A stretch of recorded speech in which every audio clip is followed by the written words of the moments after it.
Les enfants sont une nuisance, allez dans un établissement. Je n'ai pas de mère, d'accord? Je m'appelle Olivia Smith. Je suis encore en CM2 et je vis avec mon père et ma mère, tous les trois. Mon père est très gentil, et les jours où il n'est pas là, il m'emmène jouer.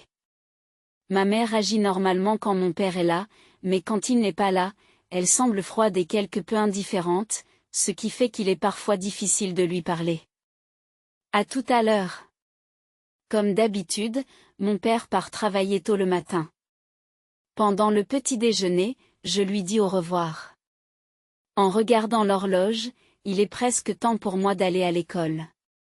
Je dois me changer rapidement, alors je me dépêche de finir mon petit déjeuner. Merci pour le repas.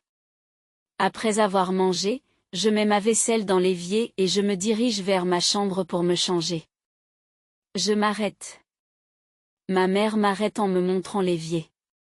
Qui va les laver? Qui va les laver? Ses yeux sont froids, presque en colère. D'habitude, je me change et je vais à l'école, mais j'ai l'impression qu'on me gronde si je fais ça. Je vais les laver. Quand j'ai murmuré, elle a soudain crié, « Quoi? Je ne t'entends pas quand tu parles si doucement. » Soudain, ma mère s'est mise à hurler de colère. Mon corps tressaille. Mais j'avais l'impression que c'était de ma faute, alors je m'excuse. Désolée, je vais les laver. HMPH. Bien sûr, tu dois le faire. À partir de maintenant, occupe-toi de tes propres affaires, d'accord? En colère, ma mère a jeté son tablier sur le canapé et est allée dans sa chambre. J'ai compris que je devais m'occuper de mes propres affaires, comme elle l'avait dit. J'ai lavé la vaisselle du petit déjeuner et j'ai quitté la maison. À l'école, en discutant avec des amis, le sujet des parents a été abordé. En écoutant leurs histoires, j'ai eu l'impression que les mères de tout le monde étaient gentilles, même si elles les grondaient. Comment est ta mère, Olivia? Cette question m'a été soudainement posée par une amie, et je n'ai pas su y répondre. Mais je me suis dit que la froideur de ma mère n'était peut-être qu'un malentendu de ma part, qu'elle était peut-être de mauvaise humeur parce que je ne m'étais pas occupée de moi jusqu'à présent. J'ai donc répondu qu'elle était très gentille. J'ai donc dit qu'elle était très gentille, ai-je répondu. Mes amis ont dit que c'était gentil, mais je me suis sentie en conflit. Je rentre à la maison. Quand je suis arrivée à la maison, ma mère n'était pas là. Je me suis dit qu'elle était peut-être allée faire des courses et j'ai commencé à faire mes devoirs dans ma chambre. Bientôt, il a fait nuit dehors, et c'était normalement l'heure du dîner, mais maman n'était pas rentrée. J'ai alors entendu du bruit à la porte d'entrée et l'ouverture du réfrigérateur. Quand j'ai jeté un coup d'œil dans la cuisine depuis la porte de ma chambre, j'ai vu ma mère qui avait faim. Je suis allée à la cuisine et je l'ai saluée. Je suis de retour, ai-je dit. Elle m'a répondu rapidement sans se retourner, semblant toujours de mauvaise humeur. Qu'est-ce qu'on mange? Demandai-je en souriant. Mais cela a eu l'air de la contrarier. Elle s'est retournée et a pris un air furieux. Qu'est-ce qu'il y a? Je ne t'ai pas dit de faire les choses par toi-même? Papa est sur le point de rentrer et je suis occupée à préparer le dîner. Je n'ai rien pu dire de plus, et alors que je m'apprêtais à faire des ramen instantanés, papa est arrivé. Je suis rentrée. En entendant la voix de papa, maman m'a rapidement pris les ramen instantanés des mains. Alors que j'étais encore troublée par son comportement, mon père est entré dans la cuisine. Oh! On commence à peine le dîner? En voyant mon père si gentil, j'ai eu envie de pleurer. Bienvenue à la maison. Je suis allée faire les courses tard aujourd'hui. Je prépare le dîner maintenant. Attendez encore un peu. Papa et Olivia. Le visage de ma mère s'est adouci. Je ne savais pas si elle était encore en colère, mais l'idée de manger le dîner qu'elle avait préparé me rendait heureux. Plus tard, nous avons dîné en famille et je me suis amusée à jouer avec mon père. Peut-être que maman était juste de mauvaise humeur pour un moment. Je me suis endormie en pensant que si je m'occupais correctement de mes affaires, elle ne se mettrait peut-être plus en colère. Dès le lendemain, j'ai fait un effort pour m'occuper de mes affaires. J'ai lavé la vaisselle du petit déjeuner, plié le linge qui avait séché et les rangé dans le placard. J'ai passé l'aspirateur dans ma chambre et, quand maman est rentrée tard, je me suis fait des ramen instantanés. En pensant que cela me vaudrait sûrement des compliments de sa part, j'ai souri. Même si maman ne me félicitait toujours pas, elle me grondait moins. Lorsque papa n'était pas là, nous pouvions passer du temps ensemble, comme une famille de 3 personnes. J'en étais heureuse. Une fois, j'ai entendu quelque chose comme un gémissement et je me suis réveillée pour constater que c'était le milieu de la nuit. Pensant qu'il s'agissait d'un fantôme, je me suis réfugiée sous les couvertures. Le gémissement a continué pendant un moment, puis j'ai entendu le bruit d'une ambulance. Le bruit de l'ambulance s'est arrêté tout près, montrant clairement qu'elle était arrivée à proximité de notre emplacement. Alors que je me demandais de qui il pouvait s'agir, j'ai entendu de l'agitation à la porte d'entrée. C'est à ce moment-là que j'ai réalisé pour la première fois que l'ambulance s'était arrêtée devant ma maison. En sautant du lit, j'ai vu que mon père était transporté. « Papa !» J'ai crié et j'ai couru vers lui. Papa était pâle et en sueur, il souffrait visiblement. Les larmes me sont montées aux yeux et je me suis accrochée aux ambulanciers, les suppliant de sauver mon père. Ils m'ont gentiment dit qu'ils l'emmenaient à l'hôpital. Maman et moi sommes montés dans l'ambulance, et lorsque nous sommes arrivés, mon père avait été emmené d'urgence. Maman et moi avons attendu dans la salle d'attente familiale. J'étais angoissée, me demandant ce qui se passerait si quelque chose arrivait à papa et s'il n'était plus là. Mais maman, assise à côté de moi, se contentait de manipuler son téléphone, apparemment sans s'inquiéter. Je suis restée là, seule, à pleurer, en attendant que quelqu'un vienne me dire que tout allait bien se passer. Je ne sais pas combien de temps s'est écoulé, mais au bout d'un moment, le médecin est venu nous voir. Maman et le médecin ont eu une discussion complexe, et tout ce que j'ai compris, c'est qu'on avait diagnostiqué une maladie chez papa et qu'il devait rester à l'hôpital pendant un certain temps. J'ai été choquée de savoir que papa avait défié une maladie, même si je devrais être soulagée que le pire ne soit pas arrivé. Ensuite, pendant un certain temps, nous ne sommes pas rentrés à la maison. Maman et moi sommes d'abord retournés à la maison. Après avoir préparé l'hospitalisation de papa, maman est retournée à l'hôpital. Restée seule à la maison, je me suis couchée, incapable de dormir. Il était tôt le matin quand je suis rentrée, et il a vite fait clair dehors. L'école. Il fallait que j'aille à l'école. Mais je n'étais pas d'humeur à y aller. Je n'avais pas envie de manger quoi que ce soit et je restais dans ma couverture. « Tu ne vas pas à l'école ?» Maman m'a remarqué vers midi. Elle ne m'a pas grondée parce que je n'allais pas à l'école, mais elle semblait pressée et a quitté la maison rapidement, probablement parce qu'elle devait aller à l'hôpital. Je n'avais rien mangé depuis le matin, alors je suis allée à la cuisine. Il restait du riz dans le cuiseur à riz, alors je l'ai mangé avec les restes du dîner d'hier soir. Puis, dans la soirée, maman est revenue. Elle avait acheté des paniers repas. Mange ça pour aujourd'hui. J'ai aussi acheté des nouilles instantanées que tu pourras manger à partir de demain. D'accord. Je te remercie. J'ai pensé que je ne devais pas être un fardeau pour maman puisqu'elle est occupée avec la situation de papa, alors je l'ai écoutée. Le lendemain, j'ai mangé des nouilles instantanées au petit déjeuner et je suis allée à l'école. Mes amis m'ont demandé pourquoi j'étais absente hier et j'ai menti en disant que je ne me sentais pas bien. Le professeur a semblé comprendre la situation et m'a parlé gentiment. Quand je suis rentrée à la maison, maman n'était pas là, elle devait être avec papa, alors j'ai commencé mes devoirs. Je voulais aussi voir mon père. J'ai pensé à demander à maman de m'emmener le voir lors des prochaines vacances. Pendant que je faisais mes devoirs, le téléphone a sonné. J'étais le seul à la maison, alors j'ai répondu. Bonjour.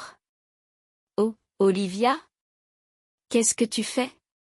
C'était papa au téléphone, et entendre sa voix m'a fait pleurer. Papa, tu vas bien maintenant? Je veux te voir. Pendant que je pleurais, mon père a souri doucement. Désolé de t'avoir inquiété. Je vais bien maintenant. Je veux te voir aussi, Olivia. Ce serait bien que tu viennes avec maman. D'accord, d'accord. Je vais demander à maman. Ah oui, maman est là? La question de papa me laisse perplexe. Maman n'était pas à la maison. J'avais supposé qu'elle était à l'hôpital avec papa. Maman n'est pas là, peut-être est-elle à l'hôpital? Papa a semblé se rendre compte de quelque chose et a parlé de façon évasive. Oh, c'est vrai, elle est partie il y a un moment. Elle ne devrait pas tarder à revenir. Olivia, as-tu mangé quelque chose? Oui, j'ai mangé quelque chose. Maman m'a acheté des nouilles instantanées et d'autres choses. Quand j'ai dit ça, mon père est resté silencieux pendant un moment, puis il a dit je vois. Et il a commencé à parler d'autre chose. Après avoir parlé à mon père pendant un moment, j'ai entendu la porte d'entrée s'ouvrir et je lui ai dit que maman était de retour. Papa m'a demandé de passer le téléphone à maman, ce que j'ai fait. Maman semblait un peu secouée lorsqu'elle a pris le téléphone et a commencé à parler à papa. Je suis retournée dans ma chambre, j'ai remarqué l'odeur de cigarette de maman et je me suis demandé où elle était passée. Le lendemain, maman m'a demandé si je voulais l'accompagner à l'hôpital. J'ai dit oui, et bien qu'elle ait eu l'air un peu hésitante, elle m'a emmenée. J'ai revu papa après un long moment. Il était connecté au N4, mais il a souri dès qu'il m'a vu. Olivia. Tu es venue. Je l'ai serré dans mes bras.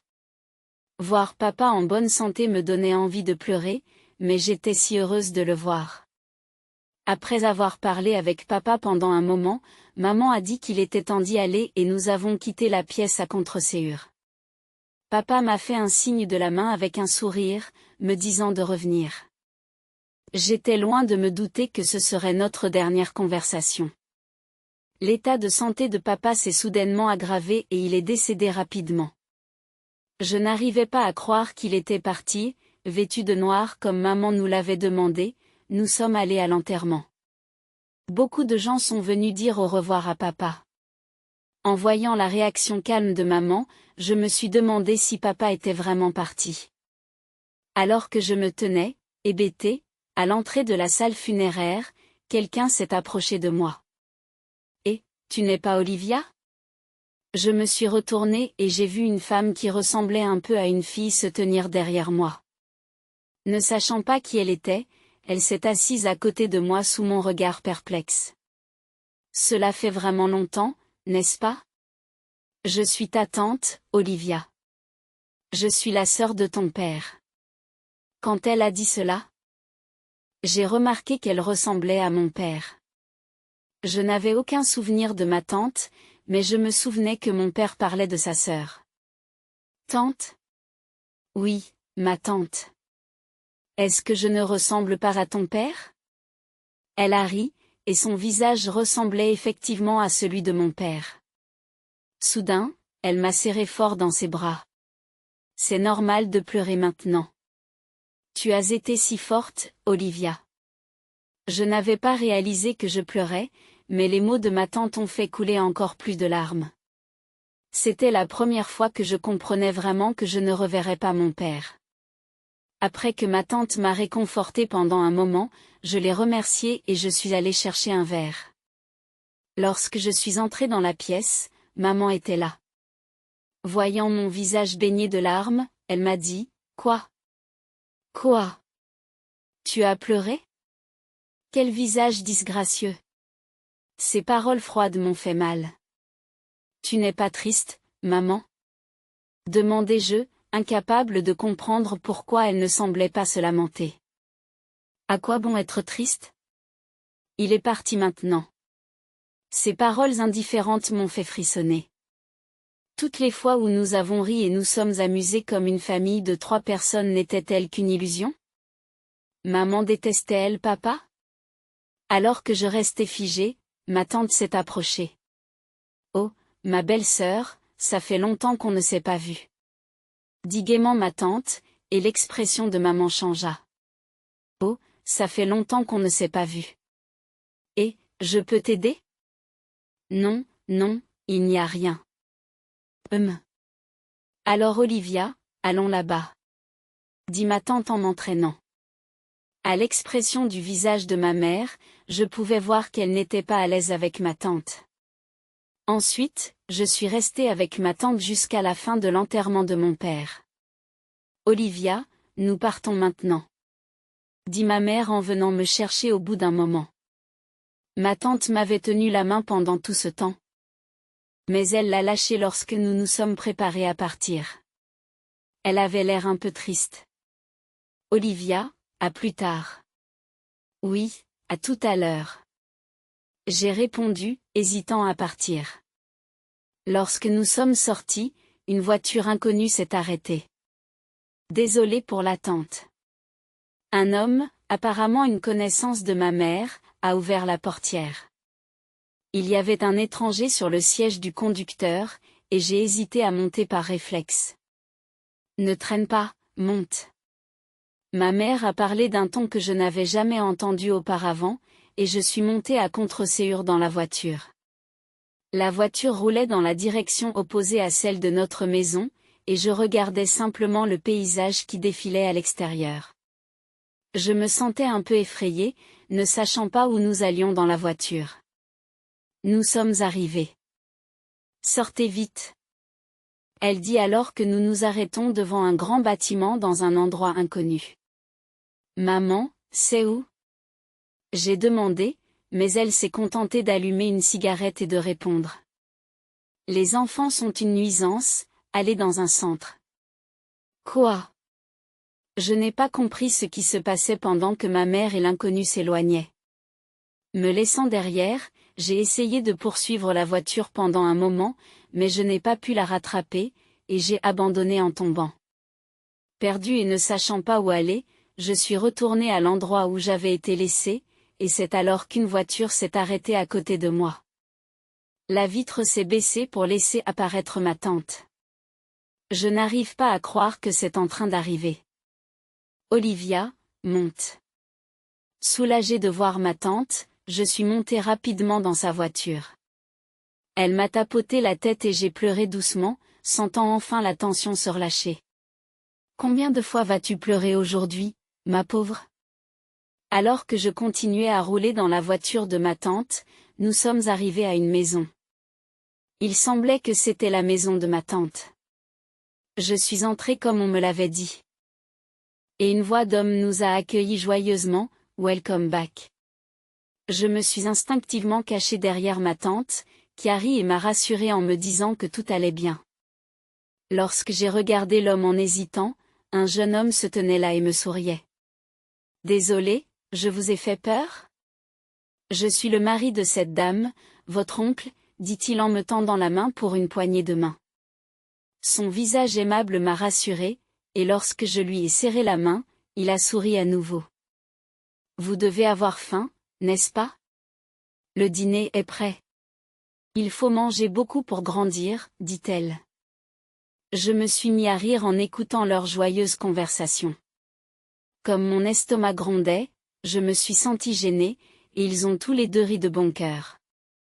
Nous avons ensuite dégusté un délicieux dîner ensemble. Après le dîner, on m'a offert un bain et on m'a même préparé un pyjama. Puis, invité dans le salon, j'ai découvert qu'ils avaient préparé du lait chaud. Du lait chaud? Tu n'es pas un peu vieille pour ça, Olivia? Ai-je demandé. Quoi? Les enfants de l'école primaire adorent le lait chaud. C'est vrai? Ou pas? J'ai ri de cette conversation, me sentant très à l'aise. Ils ont ri avec moi. Puis ils m'ont demandé de m'asseoir avec mon lait chaud pour parler. Et Olivia, Que dirais-tu de devenir notre enfant? Je m'apprêtais à boire mon lait chaud et je me suis étouffée en entendant ces mots. Je me suis étouffée. Oh, désolé, désolé. Je n'aurais pas dû le dire si soudainement. Mon oncle m'a tapoté le dos tandis que ma tante riait. Ma tante rit de bon cœur. Deviens notre enfant. Veux-tu retourner auprès d'une telle mère? Les paroles de ma tante m'ont fait réfléchir. Je ne détestais pas ma mère. Mais en pensant à ce qui s'était passé à la maison, à mon père et au fait d'être abandonnée, j'avais vraiment peur de retourner chez ma mère. En fait, ton père m'a parlé, dit ma tante. Quoi? J'ai été surprise d'entendre le nom de mon père. L'homme qui accompagnait ma mère était son partenaire, et mon père s'était rendu compte qu'elle la trompait. Il était très inquiet pour moi. Lorsque la maladie de mon père a été découverte et qu'il a pensé qu'il ne lui restait plus beaucoup de temps, il a demandé à ma tante de s'occuper de moi après son départ.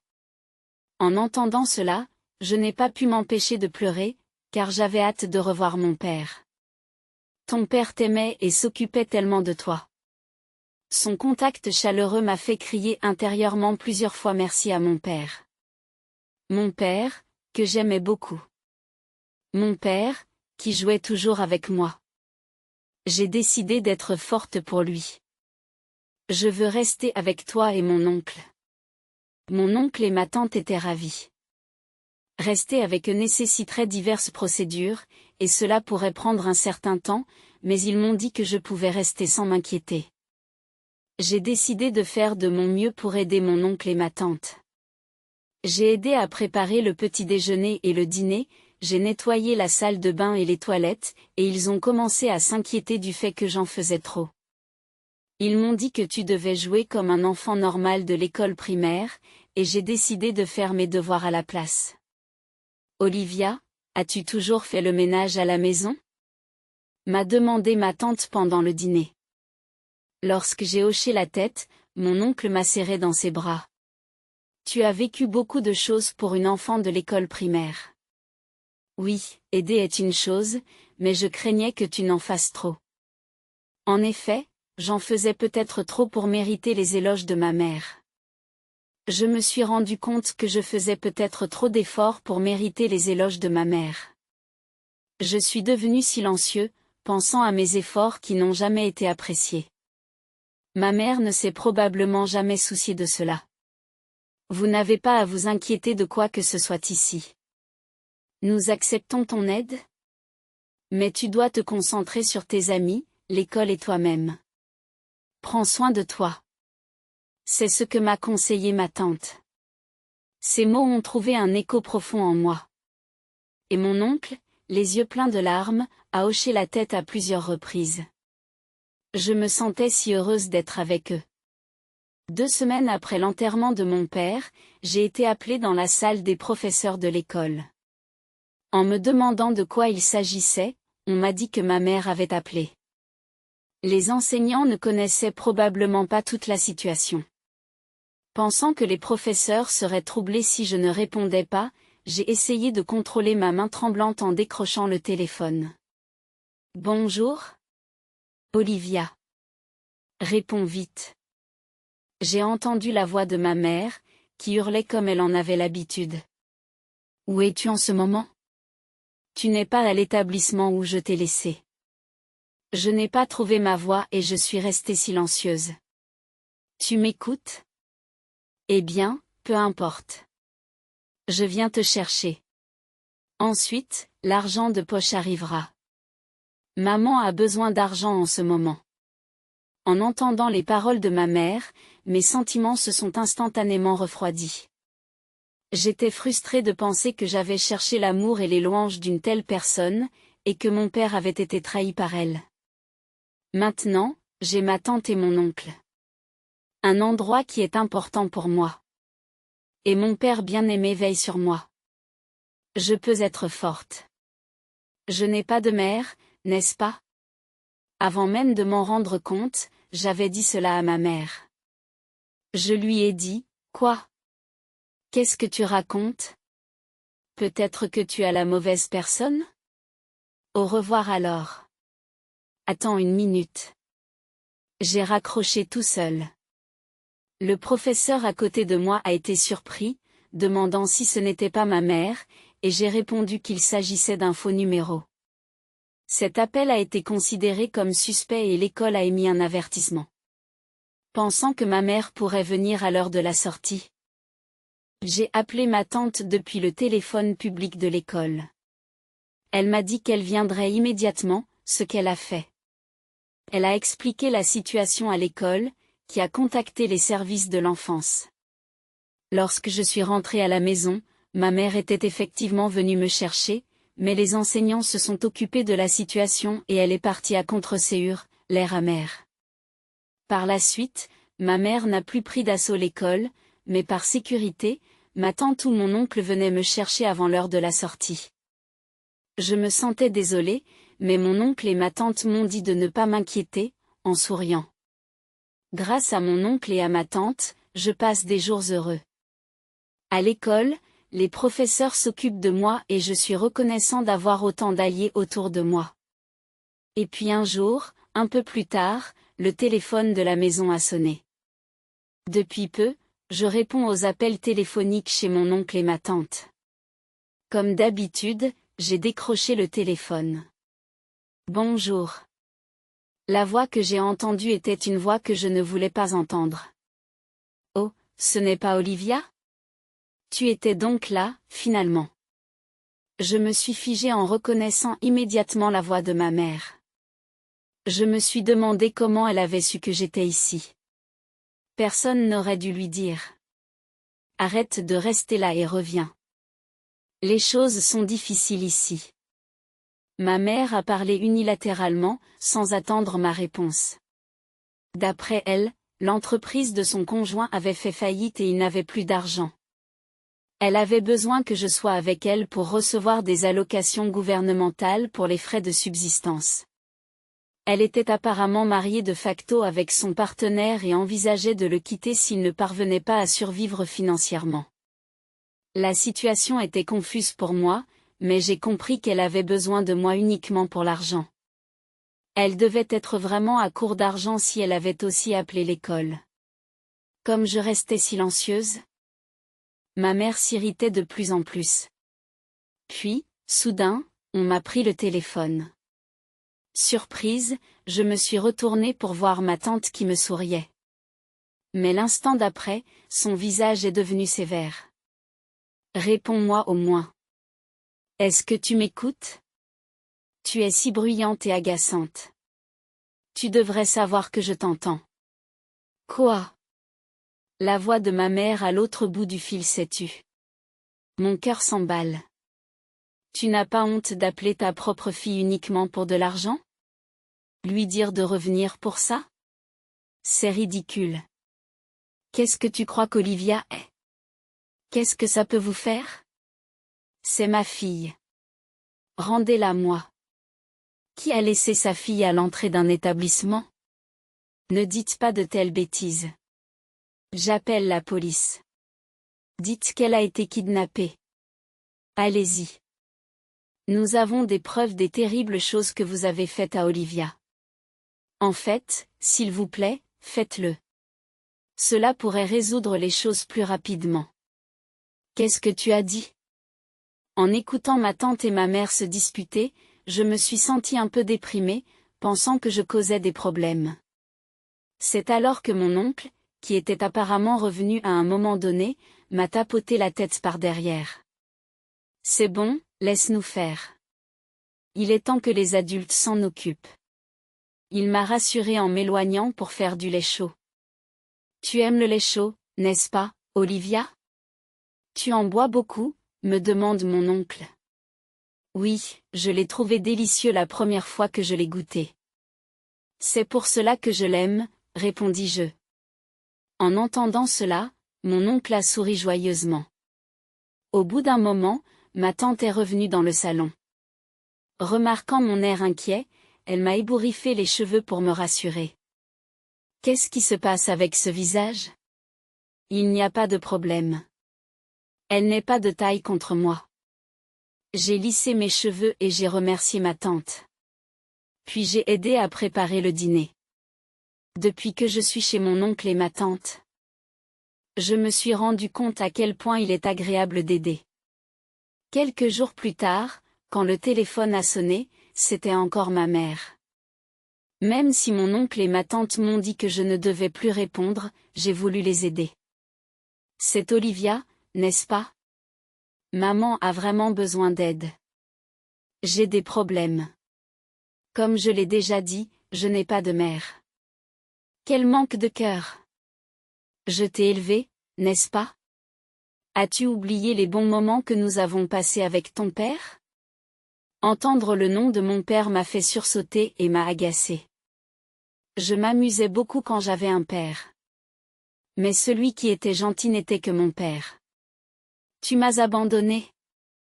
Étonnamment, j'ai haussé le ton. Je me suis sentie soulagée, comme si mes sentiments s'étaient dissipés. J'ai répliqué, peu importe ce que ma mère disait. Tu es mon enfant, n'est-ce pas? Je ne t'ai pas abandonné, je t'ai juste laissé là. Tu as dit que les enfants étaient une nuisance et qu'ils devaient aller dans un établissement. Tu l'as dit en riant. Ce n'est pas une mère. J'ai été forcée de dire ça. Ce n'est pas de ma faute. Mais tu m'as abandonné. Alors je n'ai pas de mère. Ma mère est ma tante, et mon père est mon oncle et mon père au ciel. On t'a lavé le cerveau? Arrête de te plaindre et reviens. Avant même de m'en rendre compte, je pleurais en me disputant avec ma mère. Mais étrangement, je me sentais plus légère, comme si j'avais beaucoup retenu. Laisse-moi au moins vivre dans la maison avec toi.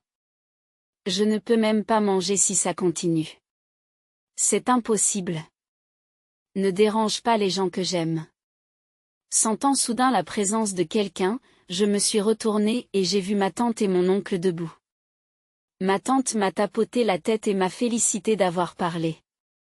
Mon oncle, les larmes aux yeux, a acquiescé. Ma tante a ensuite pris le téléphone et a semblé étrangement heureuse en parlant à ma mère. Mon oncle a dit qu'il était heureux d'entendre mes paroles. Il m'a remercié de l'avoir appelé papa. Je l'avais dit spontanément, mais leur bonheur m'a fait plaisir aussi. Pendant un certain temps, je n'ai pas eu de contact avec ma mère. Je suppose que c'est grâce à mon oncle et à ma tante. Après s'être habituée à vivre avec eux, ma tante m'a acheté un smartphone. J'étais tellement excitée d'avoir mon premier smartphone, d'échanger mes coordonnées avec mes amis et de m'amuser plus que jamais. Un jour inhabituellement calme, le téléphone de la maison a sonné. Depuis l'incident avec ma mère, l'école avait contacté les smartphones de mon oncle et de ma tante, et mes amis m'avaient appelé en ligne, car on m'avait aussi offert un smartphone. Je me suis demandé de qui il pouvait s'agir et j'ai répondu. Bonjour. La personne à l'autre bout du fil avait l'air très abattue, ce qui contrastait avec ma bonne humeur. Bonjour, c'est moi. Au début, je n'ai pas reconnu qui c'était, pensant presque qu'il s'agissait d'un faux numéro. J'étais sur le point de raccrocher, car on nous dit de ne pas parler aux inconnus, mais elle a répondu. C'est maman. Tu as oublié la voix de ta mère? Oh, oui. Je me suis rendu compte que c'était bien ma mère. Mais sa voix n'avait pas sa vigueur habituelle, ce qui la rendait méconnaissable. Tu es en 6e année maintenant, n'est-ce pas? Il n'y a personne à la maison en ce moment. Ma mère s'est alors mise à pleurer. Je ne savais pas quoi faire, mais je n'ai pas pu me résoudre à raccrocher. En fait, je suis à l'hôpital. Je suis malade. En entendant parler de sa maladie, j'ai pensé à mon père. Aujourd'hui, me souvenir de lui ne me rend pas triste. Au contraire, les bons souvenirs qu'il m'a laissés me donnent de l'énergie. Il n'y a personne pour s'occuper de moi. Peux-tu t'occuper de moi? De plus, je n'ai pas les moyens de payer les frais d'hospitalisation. Peux-tu demander à ta tante de t'aider? Dis quelque chose. Pourquoi devrais-je, moi, un étranger, prendre soin de toi? Quoi? Je refuse aussi de payer les factures de l'hôpital. Je ne le dirai pas à mon oncle et à ma tante. Il faut que tu arrêtes ces bêtises. Ne soyez pas arrogant. Elle a l'air trop énergique pour une personne malade. Entendre parler de la maladie de ma mère ne m'a pas troublée comme lorsque mon père était malade. Mes sentiments à l'égard de ma mère se sont vraiment apaisés. Je n'ai plus peur d'elle. Je n'ai même pas envie de me plaindre. J'ai juste de la peine pour elle. Je méprise ma mère, pensant que je ne veux jamais devenir comme elle, même quand je serai grande. J'ai été surprise de la froideur de ma réponse, me demandant si je pouvais vraiment dire des choses aussi froides. J'ai acheté un smartphone. Et comme nous n'utilisons presque plus le téléphone de la maison, il risque d'être bientôt débranché. Alors, c'est vraiment un adieu. En disant cela, ma mère a commencé à paniquer. Ne dis pas ça. S'il te plaît? Alors, donne-moi le numéro de ton smartphone. Je ne peux pas. Il n'y a vraiment personne pour s'occuper de moi. Personne pour me soutenir financièrement. Alors, je contacterai quelqu'un qui pourrait s'occuper de vous. Mes paroles semblèrent lui donner un peu d'espoir, car sa voix s'éclaircit un peu. Entendre son ton plein d'espoir me fit soupirer. J'ai demandé le nom de l'hôpital et j'ai raccroché. J'ai immédiatement appelé ma tante et lui ai raconté ma conversation. Lorsque j'ai raconté la conversation à ma tante, elle s'est inquiétée pour moi, mais elle m'a félicité d'avoir bien géré la situation et d'avoir été capable de réagir seule.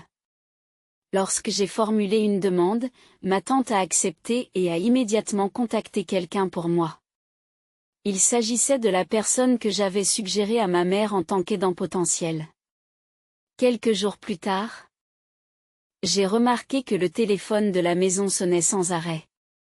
Je me suis douté qu'il s'agissait de ma mère et j'ai préféré ne pas répondre. La sonnerie a continué jusqu'au soir, même après le retour de ma tante et de mon oncle.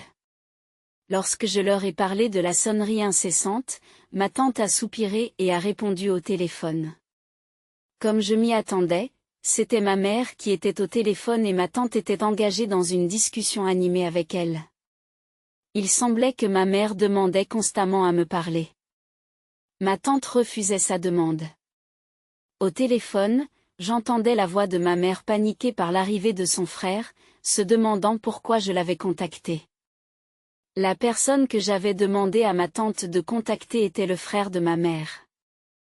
Je me souvenais avoir entendu dire que ma mère avait toujours eu du mal à gérer son frère. C'est un homme très têtu, passionné par le devoir et la bonté humaine. L'affaire de ma mère était donc inacceptable pour lui. Après avoir entendu ma tante, il était furieux et a dit qu'il irait la chercher immédiatement. Leurs retrouvailles après de nombreuses années se sont avérées terribles. Et il semblait que la colère de ma mère était maintenant dirigée contre nous. Ma tante s'occupait de l'appel, mais, chose inhabituelle, mon oncle lui a dit de le laisser prendre le relais. Mon oncle est quelqu'un de très doux, je me demandais donc s'il pourrait gérer ma mère. Mais dès qu'il a pris le téléphone, son expression est devenue féroce. Oh, quand il se met en colère, il est plus effrayant que moi. Ma tante m'a chuchoté. Ma tante m'a chuchoté, ça suffit. Si tu veux tellement parler, je viendrai. Je t'obligerai à t'excuser auprès d'Olivia devant elle. Malade ou pas, tu ferais mieux de te préparer. Mon oncle a rugi, ma mère a sursauté et a raccroché. Oh, elle a raccroché. Après l'appel, mon oncle a retrouvé son sourire habituel. Il semble vrai que les personnes les plus gentilles peuvent être les plus effrayantes lorsqu'elles sont en colère. Plus tard, j'ai appris que ma mère avait été emmenée chez son frère. Il s'est avéré que la maladie de ma mère était mineure et qu'elle a pu sortir rapidement de l'hôpital. Elle a été forcée de vivre et de travailler dans la ferme de son frère, aidant aux travaux agricoles. Elle s'attendait à une vie somptueuse avec son amant, mais au lieu de cela, elle a travaillé à contre-séure dans la ferme, pressée par son frère. Elle ne pouvait plus acheter d'articles de marque et portait de vieux vêtements donnés par les villageois. Quant à moi, la procédure légale a été menée à bien et je suis devenue l'enfant de ma tante et de mon oncle. Ils ont organisé une fête pour moi et j'ai ri plus que jamais. Et à ma grande joie, j'ai appris que j'aurais un petit frère ou une petite sœur l'année prochaine. J'étais incroyablement heureuse et excitée. Je suis déterminée à chérir ma famille. Du fond de mon cœur, c'est ce que je crois vraiment.